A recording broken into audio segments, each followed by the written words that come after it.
نبی پاک علیہ الصلوۃ والسلام کا فرمان عظمت نشان ہے، اگر تم اللہ عز و جل پر اس طرح بھروسہ کرو جیسے اس پر بھروسہ کرنے کا حق ہے، تو وہ تمہیں اس طرح رزق عطا فرمائے گا جیسے پرندے کو عطا فرماتا ہے کہ وہ صبح کے وقت خالی پیٹ نکلتا اور شام کو سیر ہو کر لوٹتا ہے۔ پرندے کے پاس تو کبھی آپ نے کسی گھونسلے میں کبٹ تو نہیں دیکھا ہوگا، کبھی کسی پرندے کے پاس فریج بھی نہیں دیکھا ہوگا۔ ہم بقرعید میں جانوروں کو کھلاتے ہیں، دوپہر کو کھلاتے ہیں، تو جب رات کے لیے ایسا نہیں وہ اپنا وہ ٹوکری اپنے پاس رکھ لیتے ہیں، ان کو بھروسہ ہے پھر رب عطا فرمائے گا۔ ہم ہیں کہ ہمارے فریج بھرے، ہماری کبڈز بھری، ہمارے بینک اکاؤنٹ میں جو پیسے موجود، پھر بھی ٹینشن۔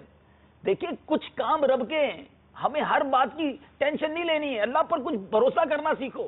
جس رب نے پیدا کیا وہ رزق بھی عطا فرمائے گا، شفا بھی عطا فرمائے گا، مصیبتیں بھی دور فرمائے گا۔ بس اصل بات بھروسے کی ہے۔ ہم بہت زیادہ ان باتوں کی ٹینشن لیے بیٹھے جو ہمارے ٹینشن لینے کے نہیں ہیں، وہ ٹینشن سے ٹھیک بھی نہیں ہوں گے۔ خواہ خواہی کی ٹینشن لی ہوئی آپ نے۔ اللہ پر بھروسہ رکھیں، وہ رب ماں سے زیادہ چاہنے والا